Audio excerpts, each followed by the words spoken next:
Di kota Tianshuan yang megah, tepatnya di kediaman Sekte Xiao, sebuah pernikahan besar tengah dipersiapkan. Namun, di balik kemeriahan dan senyum para tamu undangan, tersimpan awan kelam yang mengantung. Pernikahan ini bukanlah lambang cinta suci, melainkan sebuah langkah politik dan tekanan keluarga. Di dalam kamar sederhana, seorang pemuda berusia 16 tahun duduk diam di atas ranjang. Namanya Xiao Che, cucu kelima dari tetua kelima Sekte Xiao. Hari ini seharusnya menjadi hari bahagia baginya. Hari pernikahannya dengan gadis yang disebut sebagai permata kota Liuyun, Xia Qingyue. Namun yang ada di hatinya bukanlah kebahagiaan. Dalam hati Xiao Che, hari ini seharusnya menjadi titik awal hidupku bersama Qingyue. Tapi, semua ini terasa seperti mimpi yang bukan milikku. Dia terlalu sempurna untuk diriku, sedangkan aku hanyalah seorang buangan. Aku yakin, jauh di lubuk hatinya, dia membenciku. Ia menunduk, tubuhnya lesu, tatapannya kosong. Ia tahu bahwa pernikahan ini bukan karena cinta, melainkan perintah orang tua. Dan yang paling menyakitkan, ia merasa tidak layak. Namun, di sisi lain kediaman, dua orang tengah meranjang sesuatu yang mengerikan. Xiaoyan, cucu kedua dari tetua kelima, menyerahkan sebuah botol kecil kepada Xiao Yulong, putra satu-satunya dari tetua kelima, dan saudara sepupu Xiao Che. Botol itu tampak tak mencolok, namun isinya adalah racun mematikan. Xiaoyan membisik pelan. Racun ini tidak memiliki warna ataupun bau. Begitu masuk ke dalam tubuh, jantungnya akan melemah perlahan, dan kematian pun datang tanpa disadari. Tak ada yang akan mencurigai. Xiao Yulong menatap botol itu dengan senyum sinis di wajahnya. Bagus, dengan ini, aku tidak perlu lagi melihat wajah hina Xiao Che. Pernikahan hari ini akan menjadi pemakamannya. Dia mengambil mangkuk sup dan dengan tenang meneteskan racun ke dalamnya. Tangannya tidak gemetar sedikit pun, seolah membunuh darah dagingnya sendiri bukanlah sesuatu yang berarti. Di koridor kediaman, seorang gadis remaja berjalan riang sambil membawa nampan berisi sup. Dialah Xiao Yu, anak perempuan satu-satunya dari tetua kelima. Baru berusia 15 tahun, namun hatinya bersih dan polos. Xiao Yu bersenandung pelan. Hari ini kakak Xiao Che menikah, aku harus semangat dan kuat. Namun langkahnya terhenti ketika Yulong menyapanya. Xiao Yulong berpura-pura ramah. Dia bilang, Xiao Yu, hendak kemana kau? Xiao Yu mensenyum. Aku ingin mengantar sup ini ke kamar kakak Xiao Che. Aku yang membuatnya sendiri. Yulong mengambil mangkuk racunnya dan berkata lembut. Kebetulan sekali, aku juga membuatkan sup untuknya. Ini lebih hangat dan pasti lebih enak. Kau tidak keberatan kalau kau yang mengantarnya untukku. Xiao Yu menatap mangkuk itu sejenak, tampak ragu. Tapi, bukannya lebih baik kau antar sendiri? Kakak C pasti senang kalau kau yang datang. Yulong menyerum sindir damai dan masih berpura-pura ramah. Tenang saja, apa kau pikir aku akan menyakitinya? Dia itu sepupu kita juga. Ia menyerahkan mangkuk dengan sedikit paksaan. Lagi pula aku harus pergi ke gua sebentar lagi. Anggap saja ini bantuanku untuk acara pernikahan. Mendengar itu, Xiao Yu pun akhirnya mengangguk dan menerima mangkuk tersebut. Ia tidak menyadari bahwa ia baru saja menjadi alat dari rencana pembunuhan. Saat berjalan menjauh, Xiao Yu masih terlihat bingung. Xiao Yu bergumam lirih. Tiba-tiba, dia jadi perhatian. Padahal biasanya dia dingin. Kenapa hari ini malah repot membuatkan sup? Ia melirik mangkuk di tangannya. Mungkin dia hanya ingin berdamai. Di balik punggungnya, Yulong berdiri mematung. Wajah ramahnya hilang, berganti dengan sorot penuh iri dan kebencian. Yulong menggertakkan giginya pelan. Xiao Che, kau tidak pernah pantas untuk Qingyue. Dia milikku. Pernikahan ini adalah penghinaan bagi diriku. Tangannya mengepal keras. Kau yang memaksaku untuk membunuhmu. Langkah kaki Xiao Yu menjauh. membawa mangkuk racun itu menuju takdir yang tak dia sadari. Sementara itu, Xiao Yulong berdiri sendiri di lorong, menatap punggung gadis muda itu dengan tatapan dingin. Xiao Yulong bergumam penuh dendam. Jangan salahkan aku, Xiao Ce. Kau yang memaksa diriku sejauh ini. Aku tidak pernah membencimu. Tapi ketika kau dijodohkan dengan Xia Qingye, itu batas kesabaranku. Dia bukan untukmu. Dia hanya untukku. Tatapan matanya dipenuhi kegilaan dan obsesi. Ia mengepalkan tinjunya, seolah sedang menahan amarah yang hampir meledak. Dalam hatinya, kau tak pernah pantas untuk wanita seperti dia. Lahir lemah, tak bertalenta, hanya mengandalkan belas kasihan sekte. Tapi hari ini, semuanya akan berakhir. Hari ini, kau akan lenyap dari dunia ini selamanya. Di kamar pengantin, Xiao Ce masih duduk di ranjang, menatap kosong jendela. Ia masih tenggelam dalam pikirannya. Saat itu, suara pintu terbuka pelan dan Xiao Yu masuk sambil membawa nampan. Xiao Yu ceria. Kakak Xiao Ce, aku bawain sup buatan sendiri. Nih, makan dulu biar tambah semangat sebelum upacara nikahnya. Xiao Ce tersenyum samar. Xiao Ce pelan. Bibi kecil, kenapa repot-repot membuatkan ini?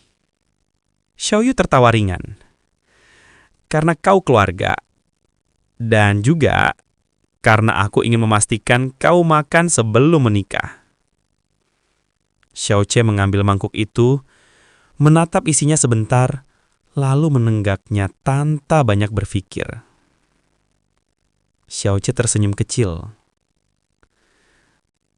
Kalau ini buatan Bibi, mau rasanya seperti apapun, aku akan tetap minum. Xiao Yu berdecak kesal, namun dalam nada manjanya yang khas. Dasar keras kepala, tapi itu manis juga sih. Ayo, cepat habiskan. Baru beberapa detik setelah meminum sup itu, ekspresi Xiao Ci mulai berubah. Wajahnya pucat, keringat dingin mengucur dan tubuhnya melemas perlahan. Xiao Ce panik. Bibi, kenapa tubuhku terasa berat? Tanganku gemetar dan mangkuk sup terlepas dari genggamannya, jatuh dan pecah di lantai. Xiao Yu segera menghampiri, wajahnya berubah pucat. Xiao Yu cemas. Xiao Ce, kau kenapa? Jangan bercanda seperti ini. Xiao Ce jatuh ke pelukan Xiao Yu. Matanya mulai kabur, nafasnya melemah. Aku hanya ingin tidur sebentar. Xiao Yu panik. Tidak, jangan tidur, Xiao Ce. Ini bukan waktunya untuk tidur. Namun, tak ada lagi jawaban. Tubuh Xiao Ce terkulai lemas. Nafasnya berhenti. Ia mati. Tepat di hari pernikahannya. Namun takdir berkata lain. Di suatu tempat,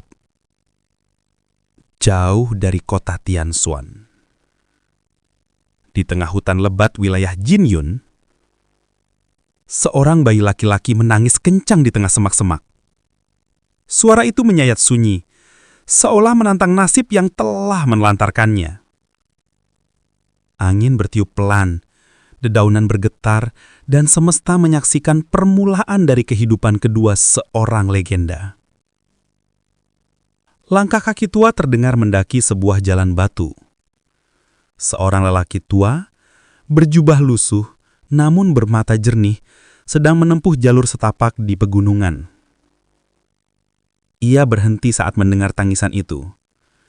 Matanya menyipit, dan dengan cepat ia mencari sumber suara. Ia menemukan bayi itu. telanjang, kotor, dan menangis keras. Tanpa ragu, ia mendekat lalu mengangkat bayi itu ke pelukannya. Kakek gua itu berkata lirih, "Anak malang, apa kau dibuang oleh orang tuamu? Atau mungkin ini takdir kita yang bertemu?" Wajahnya tampak iba, namun senyum lembut muncul di bibirnya. Kakek berkata, "Tenanglah. Mulai sekarang, aku akan menjadi keluargamu.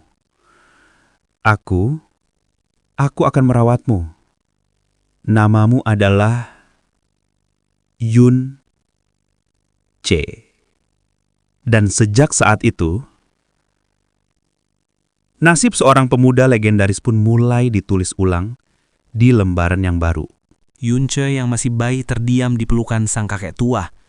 Tangisannya sudah berhenti sejak tadi, seolah dia mengerti bahwa pria renta itu bukan musuh, melainkan penyelamatnya.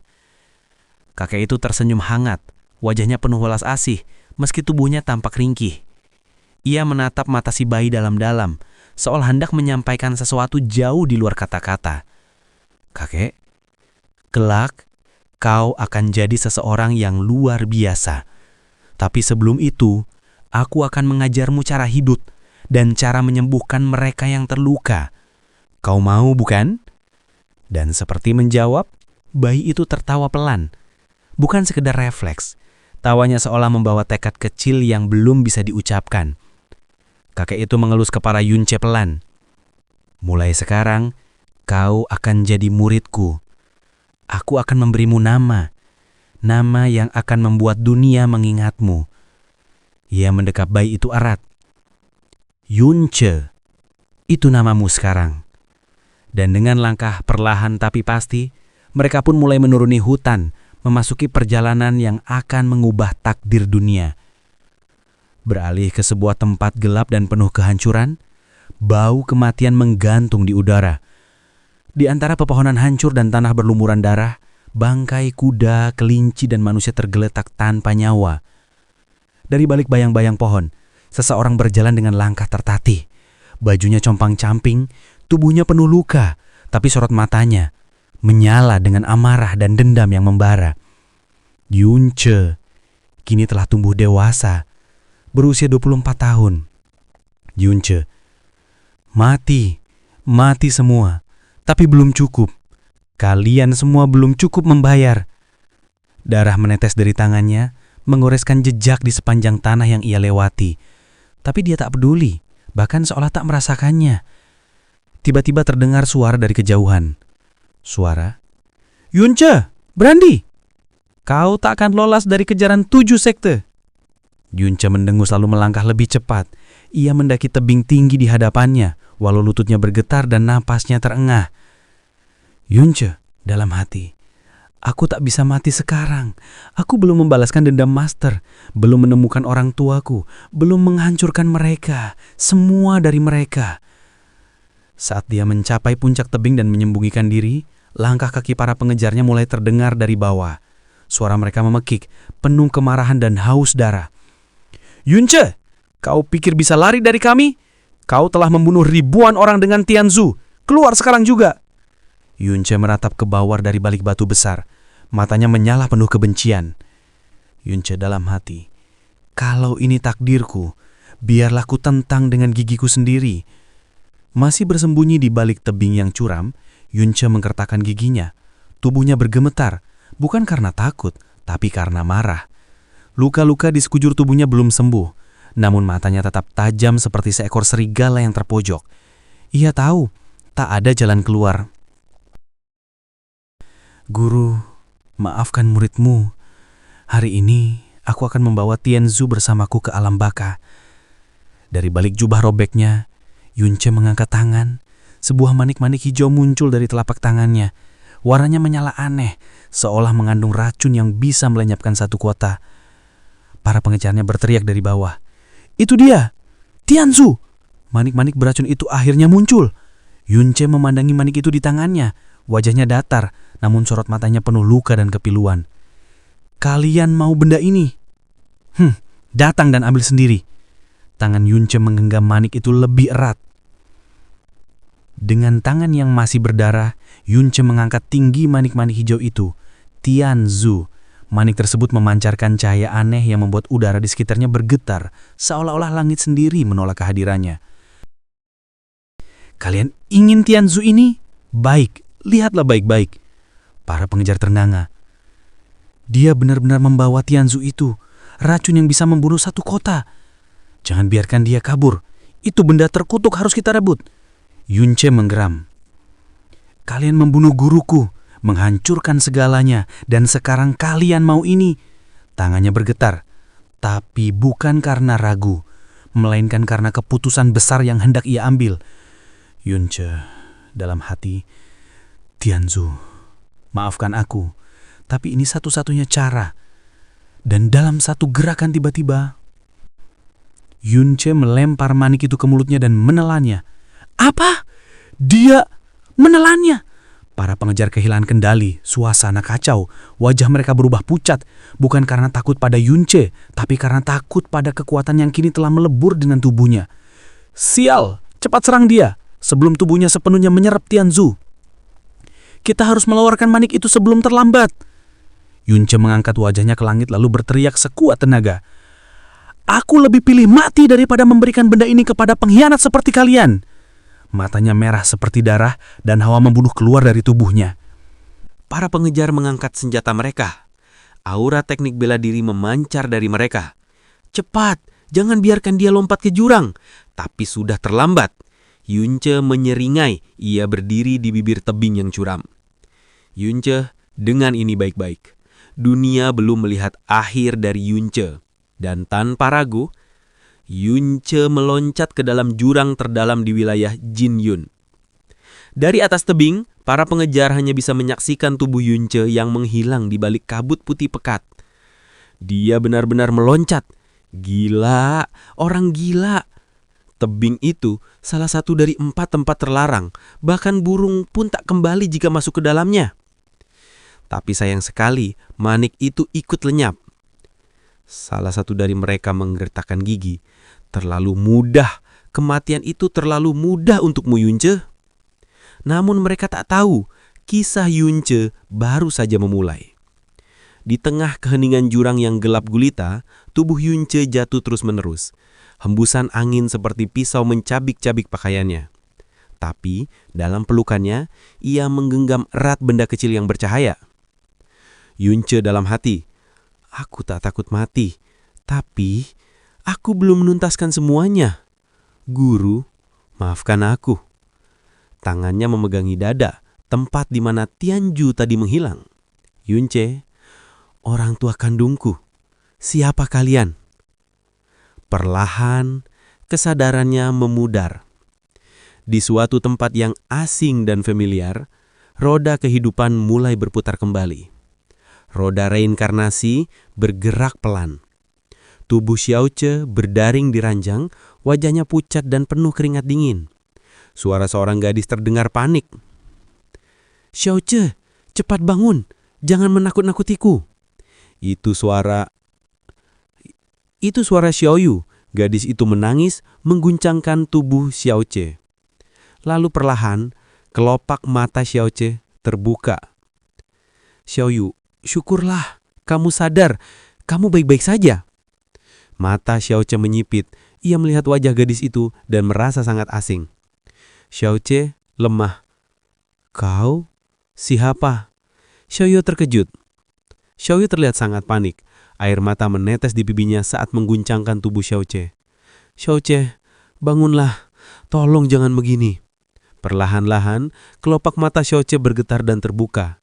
Napasnya berat, pandangannya kabur. "Xiaoce, lemah, aku masih hidup." Xiaoyu langsung memeluknya erat, suaranya bergetar. "Syukurlah, kamu sadar juga. Aku benar-benar takut kehilanganmu." Namun Xiaoce masih tampak kebingungan. Ia mengamati sekeliling dengan tatapan kosong. Tangannya gemetar menyentuh wajahnya sendiri. Ini tubuhku di kehidupan pertama. Apakah aku kembali? Xiao Che menarik diri pelan dari pelukan Xiao Yu. Kau siapa? Xiao Yu terpaku. Ekspresi wajahnya berubah drastis. Apa? Xiao Che? Ini aku, bibimu, Xiao Yu. Apa kau lupa padaku? Xiao Che mencoba mengingat. Tiba-tiba, kilasan masa kecilnya muncul. Gadis yang selalu merawatnya, yang suka memarahinya karena hal-hal kecil. Xiao Che dalam hati, benar juga ya, dia memang bibiku. Xiao Che, iya, kau memang bibiku. Kita bahkan sering mandi bareng sampai umur 12 tahun kan? Xiao Yu memukul lengannya sambil tersipu. Hei, jangan ungkit hal yang memalukan itu. Xiao Yu mengusap air matanya sambil tersenyum. Hari ini pernikahanmu, tapi kau malah pingsan seperti ini. Kakek sangat khawatir, aku akan memanggilnya sekarang. Xiao Che hanya menatap kepergiannya. Xiao Che dalam hati, ternyata aku benar-benar kembali ke masa sebelum semuanya terjadi. Tapi bagaimana ini bisa terjadi?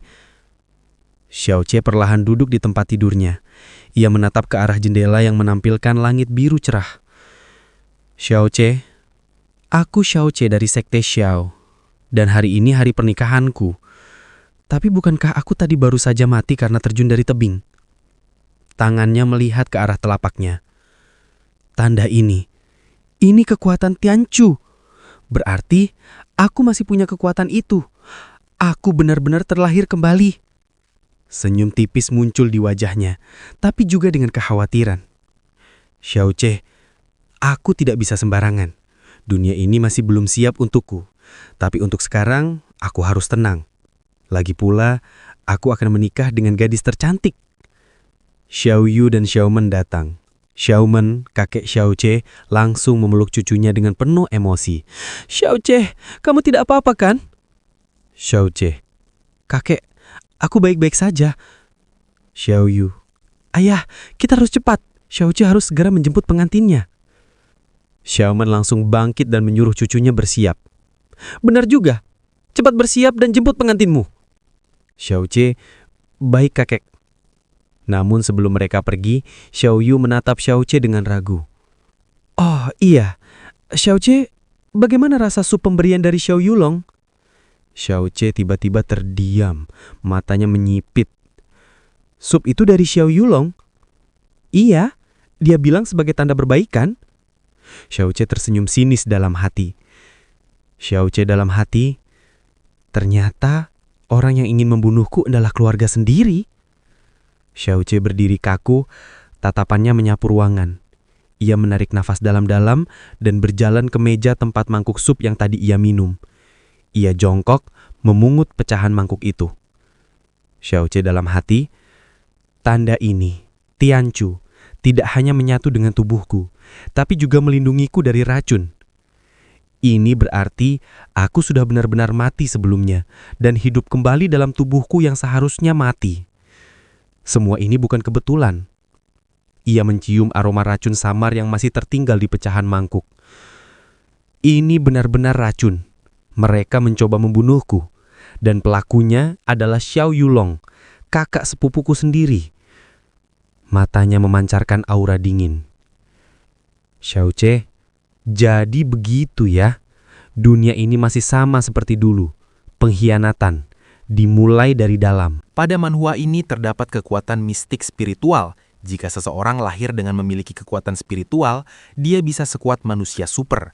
Dengan memiliki kekuatan tersebut, seseorang bisa dengan mudah menumbangkan pohon hanya dengan sekali pukulan saja dan mengangkat batu besar dengan mudahnya. Ada 10 tingkatan kekuatan spiritual di dunia tersebut. Semakin ke atas, semakin sulit untuk dilakukan. Lapisannya adalah mistik awal, mistik dasar, mistik mendalam, mistik spirit, mistik tanah, mistik langit, mistik kaisar, mistik tiran, dan mistik raja. Sehingga kekuatannya seperti seorang dewa. Dalam dunia yang mengagungkan kekuatan di atas segalanya, menjadikan yang terkuatlah yang memiliki posisi tertinggi di masyarakat. Yang kuat akan dipuja dan dihormati, dan yang lemah akan ditindas. Pada hari yang cerah itu terlihat banyak orang berkumpul di kota Tianshuan. Kalian sudah mendengarnya, hari ini Xiao Ce, anak dari sekte Xiaomen, dan si cantik nomor 1 di kota Tianshuan yaitu Xiao Qingyue akan menikah. Maksudmu Xiao Ce si sampah itu? Kenapa Xiao Qingyue bisa menyukainya? Karena yang aku dengar, ayah Xiao Ce mati gara-gara Xiao Qingyue. Menyedihkan, aku tidak seberuntung dia karena aku tidak punya ayah yang mau berkorban untukku. Jangan berkata seperti itu, karena bagaimanapun juga dia adalah tuan muda di sekte Xiao. Dia merupakan tuan muda katamu. Apakah kau pernah mendengar kejadian tentang ember kotoran? Hah, ember kotoran? Membayangkan Xiao Ce berdebat dengan seorang pelayan. Apa yang ada di ember ini? Banyak sekali air kencingmu, apakah kamu memiliki masalah dengan itu? Xiao Ce, maaf, aku tidak bermaksud begitu, aku hanya terlalu banyak minum semalam. Pelayan marah, apa kau sengaja melakukannya? Sekarang buang saja sendiri. Semua orang tertawa mendengarnya. Kurasa aku tahu yang terjadi selanjutnya. Pada akhirnya Xiao Ce membuang kotorannya sendiri. Cocok sekali dengan julukan tuan muda yang tidak bisa apa-apa itu. Datang seorang kakek tua. Sungguh malang, Xiao Qingyue sangat berbakat. Gadis cantik di antara 1 juta orang, tapi nasibnya menyedihkan karena dia harus menikah dengan si sampah Xiao Ce. Kenapa kau ikut berduka? Karena bukan berarti juga Xiao Qingyue akan mau denganmu. Kakek, sejujurnya ada yang ingin aku katakan. Kakek tua, aku bisa membunuh Xiao Ce hanya dengan kentutku saja.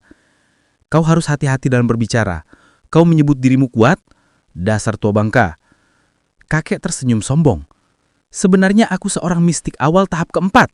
Dibanding Xiao Ce, aku jauh lebih kuat. Haha, benar juga. Di kamarnya Xiao Ce sudah memakai baju pengantin berwarna merah. Xiao Ce, tolong jaga bicaramu saat menjemput mempelai wanita. Dalam hati bibi, kaulah yang terbaik. Xiao Ce berbalik sambil tersenyum. Tidak apa-apa, aku sudah terbiasa dihina. Dalam hati Xiao Ce, di kehidupan pertama, aku lahir tanpa kekuatan mistik. Bahkan ditindas oleh pembantu. Di kehidupan kedua, aku murid dari seorang sen penyembuh. Terdengar suara yang mengetuk pintu kamar. Xiao Ce berjalan keluar kamar dan berkata dalam hati, akan ada titik saat kultivasiku kembali dan aku akan berdiri di puncak. Di luar kamar sudah banyak orang yang akan mengantar Xiao Ce dan membuatnya terkejut. Yang membuat Xiao Ce terkejut adalah penampilan dari para pengantarnya yang berpenampilan konyol dan memalukan. Xiao Ce marah. Apa-apaan ini? Kau mau aku menyambut mempelai dengan orang-orang bodoh ini? Mereka hanya akan menakutinya. Cucu kedua sekte Xiao yang bernama Xiaoyang. Ini orang-orang yang aku tunjuk untuk menjadi pengawal mempelai. Bagaimana menurutmu? Xiao Ce marah. Kakak Xiaoyang, bisakah kau menunjuk orang yang memiliki wajah agak baikan? Kalau tidak bisa, setidaknya jangan menunjuk orang dengan wajah mengerikan seperti ini. Kau salah paham. Karena kau adalah bintang hari ini, jadi aku memilih mereka agar kau terlihat menonjol. Salah seorang dari mereka mengupil. Xiao Ce berkeringat dingin. Kau memilih mereka agar aku terlihat menonjol. Salah seorang dari pengawal. Tuan muda Xiao Ce, waktunya sudah tiba. Xiao Ce kembali terkejut karena pengawalnya membawakan keledai sebagai tunggangannya. Xiao Yu marah. Xiaoyang, bisa-bisanya kau menyiapkan keledai untuk Xiao Ce. Apakah kau tidak menghormati aku dan juga ayahku? Xiaoyang, tentu saja aku menghormatinya. Xiaoyang, tetua kelima adalah orang terkuat di kota Tianshuan ini. Tentu saja aku sangat menghormatinya. Xiao Yu, terus bagaimana dengan keledainya? Apa kau sengaja membuat Xiao Ce menunggangi keledai untuk menjemput calon istrinya? Xiaoyang adalah terkuat di kota, maksudmu seperti itu? Xiaoyang, aku juga tidak mau melakukan hal ini, tapi tiba-tiba semua kuda kita mendadak diare. Xiao Yulong datang ke sana. Ada apa sampai teriak-teriak seperti itu? Xiaoyang menghampirinya. Kakak Yulong, apa yang membuatmu datang ke sini? Xiao Yulong, aku cuma jalan-jalan. Apa ada masalah yang terjadi di sini? Xiaoyang, cuma salah paham saja, tidak ada yang perlu dikhawatirkan. Xiao Ce, tidak apa-apa, aku akan pergi dengan keledai ini. Xiao Yu, kenapa kau malah membela Xiaoyang? Xiao Ce, mau bagaimana lagi, karena semua kuda kita sedang sakit. Xiao Yulong, syukurlah kalau begitu, tolong bersabarlah. Xiao Ce, demi calon istriku yang cantik, aku tidak mau membuatnya menunggu lama. Xiao Ce senyum palsu. Benar kan, saudara Yulong? Baguslah kalau begitu, aku harus merelakan saudara kecilku ini. Aku harap kau akan bahagia dengan istrimu, jadi aku harus merelakanmu. Xiao Yulong mengajak Xiaoyang pergi. Xiao Yu, kenapa kau tidak mengatakan yang sebenarnya kepada Xiao Yulong kalau Xiaoyang telah membulimu? Xiao Ce, mereka berdua telah bersekongkol. Apakah bibi pikir Xiao Yulong akan membantu kita? Xiao Yu pergi dengan kesal. aku akan pergi menemui kakekmu karena mereka sudah keterlaluan. Xiaoqi, jangan, jika kau melakukannya, maka pernikahan ini akan dibatalkan. Xiao Yu berbalik sambil tersenyum. Malah itu lebih baik. Xiaoqi, apakah bibi mengatakan sesuatu? Xiao Yu, aku tidak mengatakan apa-apa. Xiaoqi berpamitan, sekarang aku pergi dulu. Xiao Yu melihat Xiao Ce pergi menjauh. Wajah Xiao Yu sedih meneteskan air mata. Ini adalah hari pernikahan Xiao Ce, tapi kenapa aku tidak merasa bahagia? Hatiku terasa sakit sekali, tapi aku harus tersenyum untuknya. Wajah Xiao Ce sedih dalam hati. Kalau saja kau bukan bibiku, aku tidak akan menikahi wanita lain. Sementara itu Xiao Yulong mengajak Xiao Yang ke lantai 2 rumahnya. Xiao Yang, ada apa memanggilku? Xiao Yulong langsung menamparnya sampai memuntahkan darah. Dasar sampah tidak berguna. Xiao Yulong sangat marah. Kau mengatakan kalau racun pelumpuh hati sangat ampuh dan akan langsung membunuhnya. Tapi kenapa Xiao Ce masih hidup? Xiao Yang tersungkur dengan wajah yang babak belur. Xiao Yang tersenyum. Jujur, aku juga tidak mengerti. Xiao Yang bangkit. Jelas-jelas Xiao Ce sudah terkapar. Tapi entah bagaimana dia bisa bangun lagi. Xiao Yulong sangat marah. Kau mau bilang kepadaku agar aku tetap duduk di sini dan melihat saus sampah Xiao Ce menikahi Xiao Qingyue? Xiao Yang, tolong tenang dulu. Kita masih memiliki kesempatan. Karena dia sedang dalam perjalanan, jadi kita bisa menculik mempelai wanitanya. Xiao Yulong menatapnya dengan tajam. Apa kau bodoh? Kalau semudah itu aku tidak akan tetap diam di sini. Xiao Ce mungkin lemah, tapi kakeknya Xiao Le adalah kultivator mistik roh tahap 10. Dia tidak tertandingi di kota ini. Xiao Yulong memukul tiang. Dengan adanya pak tua itu di belakangnya, siapa yang akan berani mengganggu Xiao Ce? Xiao Yang, sebenarnya kau tidak perlu supustasi itu jika kita melihatnya dari sudut pandang lain. Xiao Yang, Xiao Qingyue adalah gadis paling cantik dan bersinar di kota ini. Bahkan jika dia menikahi Xiao Ce, dengan satu Xiao Qingyue, dia tidak akan membiarkan Xiao Ce untuk menyentuhnya. Xiao Yang berlutut. Di seluruh kota Tianshuan ini, satu-satunya yang pantas menjadi pasangannya adalah kau yang kuat dan tampan ini. Xiao Yulong, berhentilah menjelat pantatku, katakan dengan jelas. Xiao Yang tersenyum jahat. Bahkan jika Xiao Ce menikahinya, tapi sebenarnya dia membawa Xiao Qingyue untukmu. Setelah dia ada di sini, kau bisa menghabiskan waktu bersamanya. Dengan kekuatan dan karisma yang kau miliki, Xiao Ce tidak akan bisa berbuat apapun. Dengan kata lain, istri Xiao Ce adalah istrimu juga. Xiao Yulong tersenyum. Dari apa yang kau katakan terdengar sangat menarik. Mungkin ini adalah hal yang bagus karena dia tidak jadi mati. Rombongan Xiao Ce tiba di pemukiman calon istrinya. Terlihat banyak orang berkumpul dan kertas berwarna merah yang ditebar di sepanjang jalan dan karpet merah yang digelar. Warga, sekte Xiaomen benar-benar yang terkaya di kota ini. Panjang karpet itu setidaknya puluhan mil. Orang-orang menertawakan Xiao Ce. Hahaha, bukankah itu Xiao Ce? Dia terlihat pendek sekali saat menunggangi keledai. Cocok sekali untuk orang yang tidak bisa apa-apa sepertinya. Xiao Ce menoleh ke arah orang-orang itu. Xiao Ce tersenyum lebar. Aku bisa mendapatkan garis tercantik di kota ini hanya menggunakan keledai. Apakah kalian bisa melakukannya? Mereka bertiga terlihat sangat marah kepada Xiao Ce. Mereka berkata, kau masih belum bisa berkultivasi. Kau tidak berguna. Lawan aku jika kau berani. Aku bisa mengalahkanmu dengan mudah jika kau tidak mengandalkan keluargamu yang kaya itu. Xiao Ce meledek mereka. Wow, aku takut sekali. Xiao Ce berteriak dengan keras. Gozi, Erdan, ada orang yang ingin menyakitiku. Pengawal Xiao Ce langsung menghampiri mereka. Pengawal berteriak kepada mereka. Siapa di antara kalian yang berani menyakiti tuan muda kami? Kalian harus berhadapan dengan kami terlebih dahulu. Salah seorang dari mereka melihat ke dalam mulut si pengawal yang sangat kotor dan bau. Pengawal memberikan nafas bau kepada mereka yang membuat mereka jadi mual. Mata mereka terasa perih karena nafas pengawal dan langsung muntah sambil minta ampun. Dari kejauhan Xiao Ce melihat kejadian itu. Aku sudah menjalani 2 kehidupan. Apakah kalian pikir aku tidak tahu cara mengatasi hal seperti ini? Dasar rakyat jelata. Mereka meminta maaf. Kami tidak akan melakukannya lagi. Tolong ampuni kami. Rombongan Xiao Ce melanjutkan perjalanan dan tiba di rumah mempelai wanita. Xiao Ce turun dari keledai dan merasakan aura intimidasi dan terdengar suara yang berkata, kakak ipar? Lalu ada pria bertubuh besar yang akan memeluknya. Dia bilang, kakak ipar, akhirnya kau resmi menjadi kakak iparku. Xiao Ce ketakutan dan berkeringat dingin. Kumohon, tolong jangan lakukan hal itu. Si pria tersebut memeluk Xiao Ce dengan sangat erat yang disebut pelukan beruang. Xiao Ce hampir pingsan. Yuan Ba, bersikaplah lebih lembut lagi. Karena kakakmu bisa jadi janda bahkan sebelum dia menikah. Pria yang bernama Yuan Ba 15 tahun langsung melepaskan Xiao Ce. Maafkan aku kakak ipar, aku terlalu bersemangat.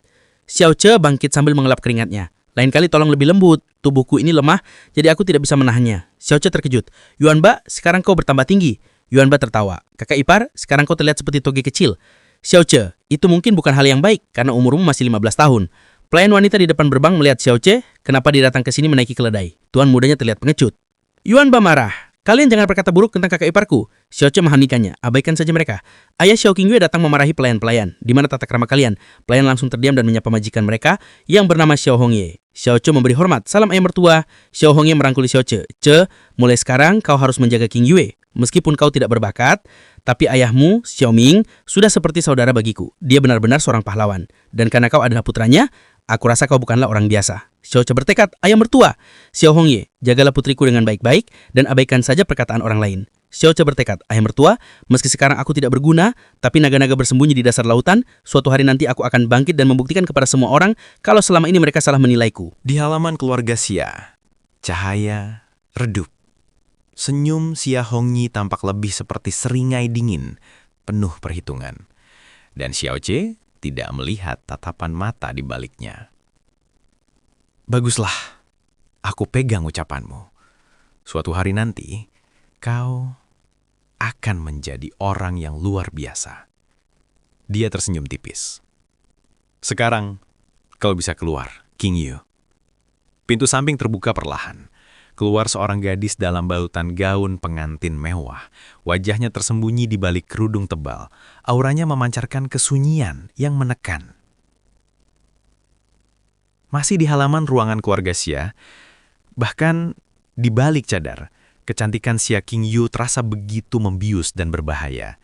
Dia bergerak dengan keanggunan yang nyata sangat terlihat. Hati-hati. Dia memapah Qingyu. Saat tangan Xiaoche menyentuh lengan Qingyu, rasa dingin yang menusuk tulang. Bukan hanya energi spiritual, tetapi hawa kematian seolah menjalar. Xiaoche refleks menarik tangan, tetapi sudah terlambat. Jari-jarinya terasa kaku, hampir beku. Di belakang, tangisan para pelayan bukan karena sedih tapi marah dan putus asa. Pelayan berbisik dengan kebencian. Dari semua sampah di kota ini, kenapa nona muda harus dinodai olehnya? Pelayan lainnya memotong, nyaris berteriak. Mereka mengorbankan bermata kita. Ini bukan pernikahan, ini hukuman. Xiaoche menatap tangannya yang memerah dan sedikit membeku. Rasa dingin itu bukan hanya fisik, tapi merayap ke dalam pikirannya. Aku merasakan aura es yang menakutkan. Seperti dia adalah bongkahan es berjalan. Sentuhan pun sudah mematikan. Malam ini mungkin aku bahkan tidak diizinkan bernapas di dekatnya. Tandu tiba. Warga berkerumun. Mereka bukan ingin melihat, tapi menghakimi. Seorang warga berkata dengan nada meremehkan, "Mari kita lihat wajah yang dipertaruhkan oleh sekte Xia untuk menikah dengan si sampah itu. Pasti luar biasa." Warga lainnya tertawa. Kenapa repot-repot? Yang perlu kita tahu adalah keindahan yang tak ternilai itu kini terikat pada kekalahan yang tak berguna. Aula utama sekte Xiao. Suasana formal, tegang. Xiaoche membawa Qingyue seperti membawa beban berat menuju hukuman. Mereka menghadap para tetua. Patriark Xiao Yunhai di tengah. Wajahnya bukan hanya sinis, tapi menunjukkan kemarahan tersembunyi dan kebencian yang jelas pada Xiaoche. Xiaoche dan Qingyue membungkuk. Keheningan yang mematikan meliputi aula. Xiao Yunhai. Suara rendah, dingin, penuh ancaman yang hanya didengar Xiaoche. Hari ini adalah hari sekte Xiao mendapatkan aib terbesarnya. Ingat ini keponakan, setiap pandangan meremehkan di ruangan ini adalah dosamu. Ritual dilanjutkan. Gerakan membungkuk antara kedua mempelai terasa seperti pengakuan kekalahan bagi sekte Xiao. Mata para murid lain memancarkan iri hati yang beracun. Bukan karena pengantin wanita, tapi karena si sampah itu mendapat keberuntungan. Seorang murid mendesis, "Sialan, kenapa dia? Dia seharusnya menjadi alat pemupuk untuk kultivasi kita. Dia seharusnya menjadi milik murid pertama." Murid lainnya menambahkan, "Dia talenta langka. Dikorbankan untuk sampah ini. Aku bersumpah, ini adalah aib tak termaafkan bagi seluruh sekte." Yao Yu mengepalkan tangannya, mencoba berteriak, "Kalian semua tidak mengerti. Xiaoche, dia pantas mendapatkan..." Murid di sebelahnya memotong dengan tawa kejam. "Pantas?" Xia King Yue adalah permata tak ternilai, dan Xiao Ce adalah lubang pembuangan kotoran sekte ini. Mereka melengkapi satu sama lain. Tawa melengking, penuh penghinaan menyebar ke seluruh aula. Tetua pertama, Xiao Li, berdiri dengan gerakan dramatis. Itu bukan ucapan selamat, tapi provokasi. Xiao Li dengan senyum palsu yang menjijikan. Selamat tetua kelima, menantu yang sangat baik.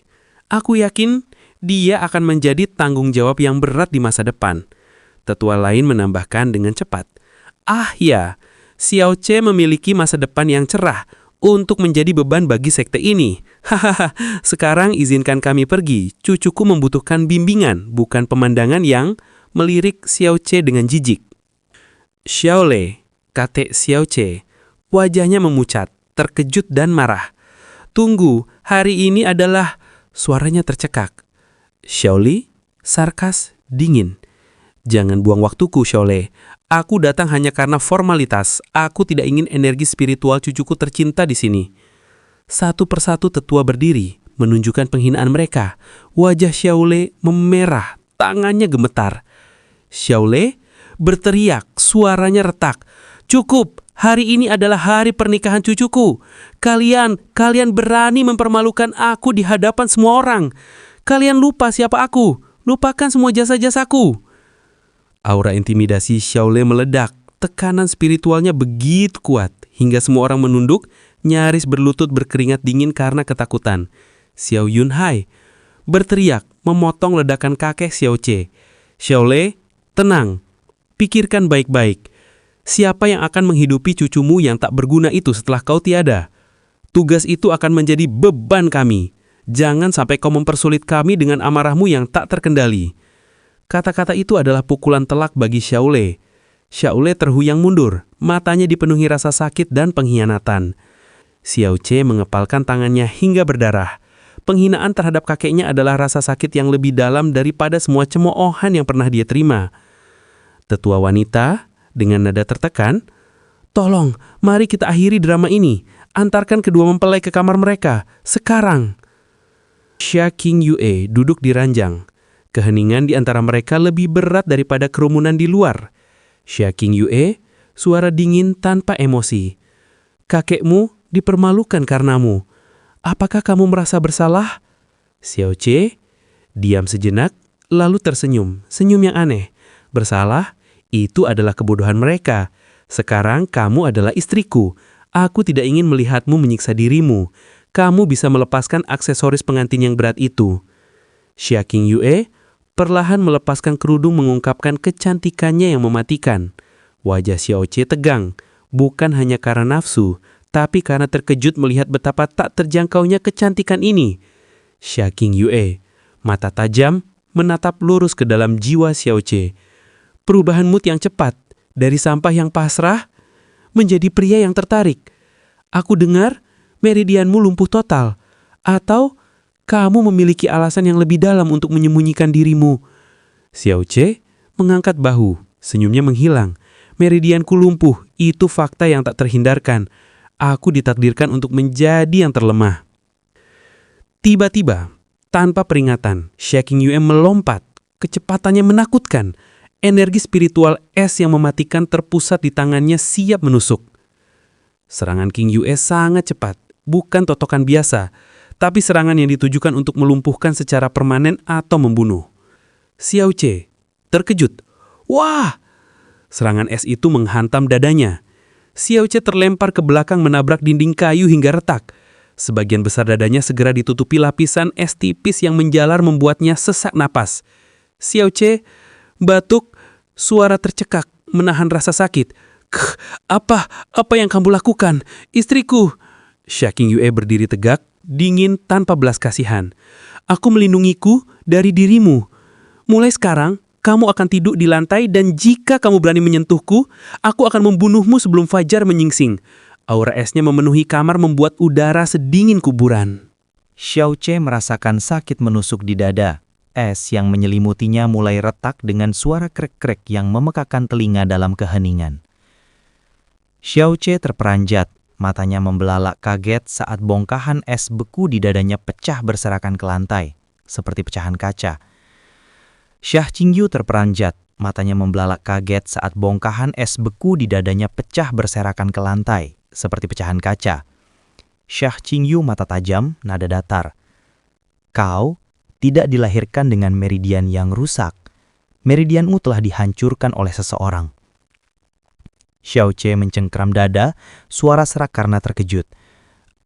Apa katamu? Dihancurkan? Xia Qingyu maju selangkah, aura dingin menusuk. Ya, entah oleh siapa, sepertinya kerusakan ini terjadi saat kau masih sangat kecil, dilakukan secara diam-diam. Tetapi tidak ada cara untuk menyembuhkannya. Meridianmu telah mati.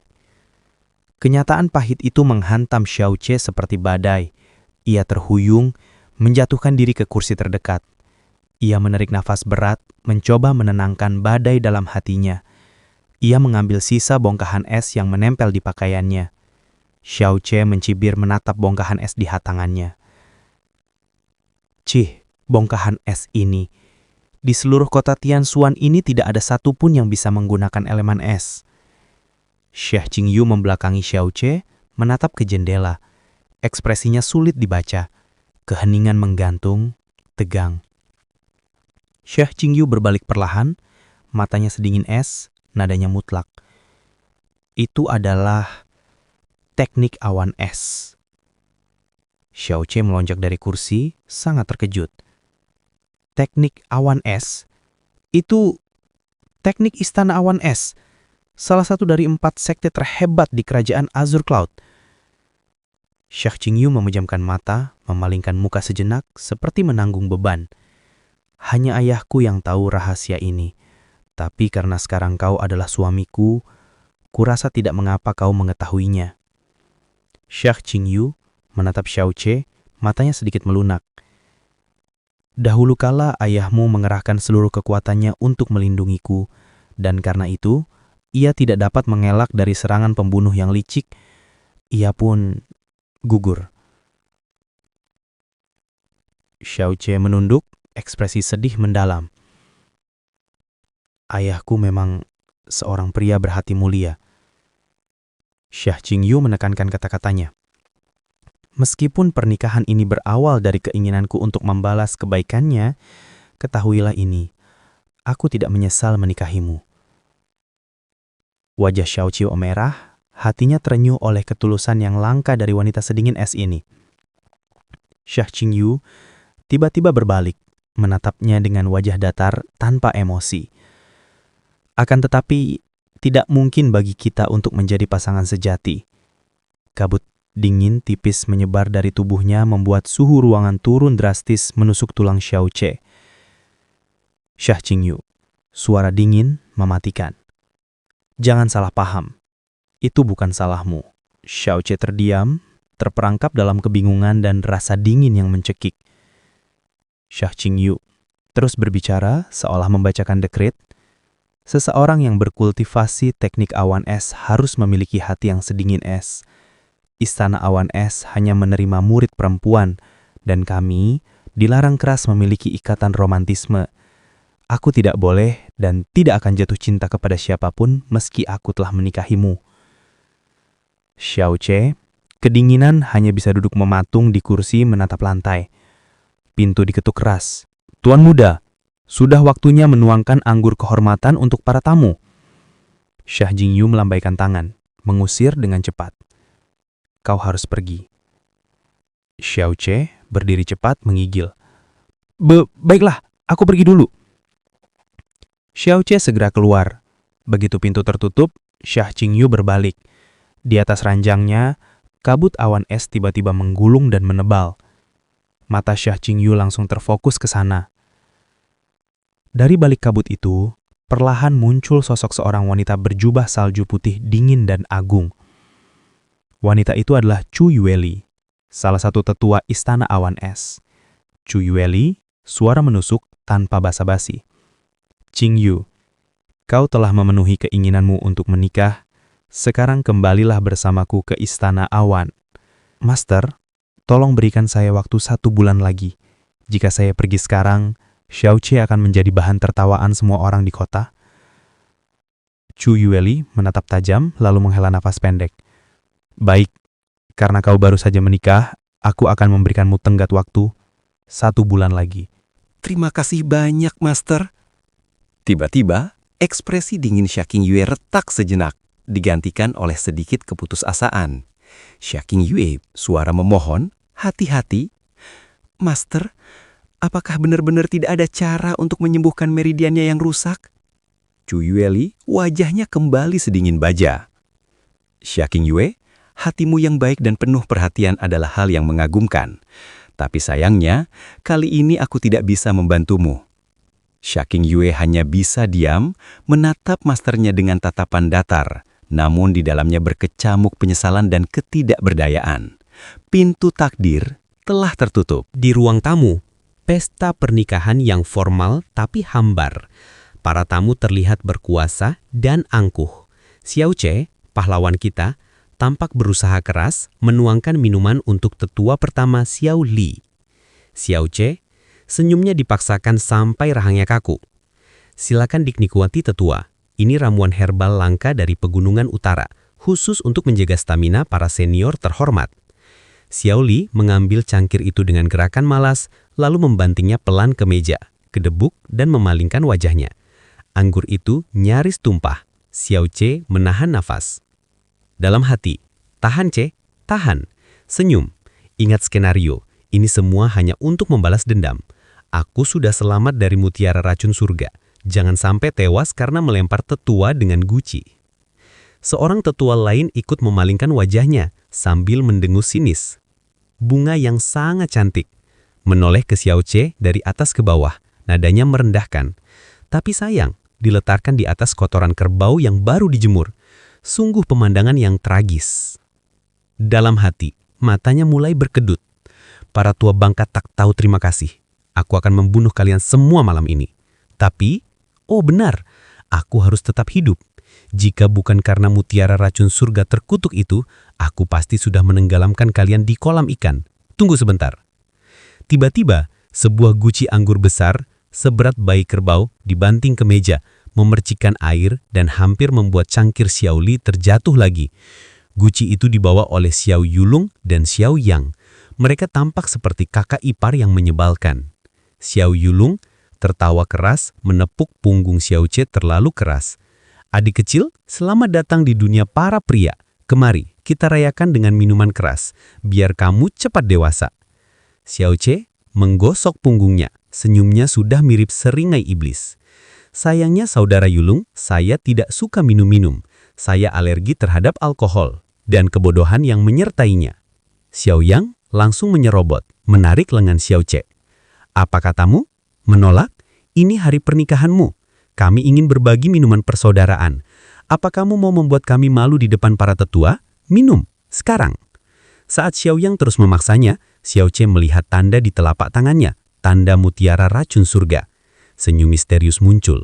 Dalam hati, nafasnya tenang, senyumnya licik. Manusia busuk. Kau pikir kau bisa membodohiku lagi? Aku bukanlah Xiao Che yang dulu. Di kehidupan ini, kau yang akan merangkak di lantai. Xiao Che menghela napas dramatis seolah menyerah pada takdir. Baiklah, aku akan minum sedikit, tapi jangan salahkan saya jika saya mulai menari-nari di atas meja. Xiao Yulung tertawa terbahak-bahak, menuangkan minuman. Hahaha, tidak ada yang boleh meninggalkan tempat ini tanpa mabuk terlebih dahulu. Minum sampai mata kalian melihat bintang-bintang. 4 jam kemudian, ruangan itu terlihat seperti medan perang setelah serangan hama mabuk. Para tamu terkapar, mendengkur, dan beberapa muntah di guci. Xiao Che tampak segar bugar. Xiao Che menyelinap pergi, mengambil sebotol kecil obat pengaruh, yang sebenarnya hanyalah air putih biasa, dan meminumnya dengan gaya teatrikal. Dalam hati Xiao Che, sambil berjalan dengan langkah ringan. Ruang penyimpanan anggur di dalam mutiara racun surga itu bahkan lebih besar dari seluruh kediaman Sekte Chao. Dan kau menyuruhku minum? Bah, aku bisa menampung 3 kali lipat isi guci itu dan masih bisa mengerjakan soal matematika. Xiao Che menoleh ke sekitar untuk memastikan tidak ada yang melihatnya. Matanya berkedip-kedip curiga. Xiao Che bersembunyi di balik pilar. Setelah yakin tidak ada orang, dia mengangkat telapak tangannya. Anggur yang selama ini dia simpan di dalam mutiara racun surga akan dikeluarkan. Dalam hati Xiao Che, Baiklah, saatnya melakukan ritual pembersihan. Keluarlah anggur pesta mabuk. Anggur itu keluar dengan deras dari telapak tangannya seperti selang orang yang bocor. Mirip sekali dengan aksi buang air kecil yang sangat tergesa-gesa. Tiba-tiba, dua pelayan wanita lewat. Mata pelayan itu melotot, berbisik histeris. Apa yang sedang dilakukan tuan muda? Wajah pelayan yang satunya terlihat jijik, menarik lengan temannya. Dasar tidak tahu sopan santun, dia malah kencing sembarangan di taman. Di hari pernikahannya, jorok. Xiao Che sama sekali tidak menyadari keberadaan mereka. Pikirannya melayang pada malam pertamanya. Dalam hati, akan membosankan jika aku langsung kembali. Bagaimana jika aku membuat sedikit kejutan untuk istriku? Sedikit drama akan membuatnya terkesan. Xiao Che memasukkan sedikit anggur yang baru saja dia buang ke dalam mulutnya melalui tanda di tangannya. Dalam hati Xiao Che, mengambil napas dalam-dalam. Pertama-tama, mari kita minum sedikit anggur untuk mendapatkan tampilan mabuk yang sempurna. Hek, para pelayan yang masih mengintip langsung terkejut, bergidik ketakutan. Salah seorang pelayan, suaranya tercekat. Apa? Dia meminum air kencingnya sendiri. Pelayan yang satunya langsung kabur, menarik lengan temannya. Ini sangat menjijikan. Ayo kita pergi saja dari sini, sebelum dia menawarkan kita. Sementara itu, di kamar pengantin, Xia Qingyue, cantik, dingin, berwibawa, sedang menunggu. Xiao Che masuk, wajahnya disengaja dibuat merah, dan langkahnya sempoyongan. Suara dibuat paruh, nada manja. Istriku sayang, aku mabuk. Kemarilah dan beri aku pelukan penyelamat. Qingyue tidak mengucapkan sepatah kata pun, ia hanya mengambil bantal dekoratif di dekatnya dan bluk, melemparkannya ke wajah Xiao Che dengan kecepatan panah. Xiao Che terlempar bukan hanya ke pintu, tapi keluar dari ambang pintu kamar dengan suara "Duah!" Ia meringis di lantai batu. Xiao Che masih duduk di lantai mengusap pantatnya. Aduh, Qingyue, mengapa dia sangat kejam? Apakah dia ingin membunuh suaminya sendiri di malam pernikahan? Aku bisa menuntutmu atas kekerasan dalam rumah tangga. Qingyue hanya diam di dalam, wajahnya datar meskipun ia mendengar teriakan dramatis Xiao Che. Xiao Che mendekati pintu, mengetuk pelan, lalu berteriak lagi. Buka pintunya, aku tadi hanya bercanda saja. Kau tidak bisa mengunciku di luar seperti ini di malam pertama kita. Semua orang akan mengejekku. Mereka akan bilang suami Sekte Chow tidur bersama kecoa. Qingyue tetap diam, membiarkannya menderita. Xiao Che, suaranya berubah memelas, aku suamimu, suami sahmu. Apakah kau tega melihat suamimu yang malang ini diejek oleh para pelayan tukang gosip? Aku bisa kedinginan, aku butuh kehangatan istri. Akhirnya, Qingyue membuka pintu. Xiao Che langsung melompat masuk. Senyumnya genit dan penuh kemenanan. Xiao Che menggosok kedua tangan. Hehehe, sekarang mari kita mulai malam pertama kita yang romantis. Aku janji tidak akan menari di atas ranjang. Xia Qingyue menatapnya dengan sinis, matanya membeku. 1. Jangan berada kurang dari 5 langkah dariku. 2. Jangan panggil aku dengan sebutan sayang atau istri. Xiao Che, wajahnya jatuh. Kalau begitu, di mana aku harus tidur, Yang Mulia Ratu Es? Qingyue berjalan menjauhi ranjang empuk. Kau tidurlah di ranjang, aku akan tidur di lantai. Xiao Che, sok mulia, dadanya membusung. Tidak mungkin. Sebagai seorang suami yang terhormat, mana mungkin aku membiarkan istriku tidur di lantai yang dingin? Aku tidak seburuk itu. Qingyue menunjuk-nunjuk tikar tipis yang ada di sudut kamar dengan jari telunjuknya. Kalau begitu, kau saja yang tidur di lantai. Dalam hati Xiao Che menggerutu. Sial, dia benar-benar menyuruhku tidur di lantai. Di malam pertama, ini adalah rekor dunia untuk penolakan pernikahan. Xiao Che senyum terpaksa mencoba bernegosiasi. Sayang, sepertinya kau membenci aku karena beberapa alasan yang tidak jelas. Sebenarnya, aku tidak mabuk. Aku hanya bercanda saja denganmu. Aku sudah berlatih berakting selama bertahun-tahun. Qingyue menatapnya dengan dingin. Aku tahu itu. Dan jangan panggil aku sayang. Xiao Che protes keras. Kita sudah melakukan upacara pernikahan.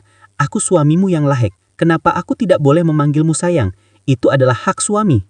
Qingyue, wajahnya jijik, seolah mencium bau busuk. Karena aku tidak suka dengan orang yang kencing sembarangan di halaman belakang. Xiao Che mencelos, sangat terkejut. Apa? Kencing? Aku hanya menuangkan anggurnya. Itu anggur yang kulumat kembali dari... King Yue tiba-tiba tersenyum tipis tapi sangat menyeramkan. Aku juga hanya bercanda.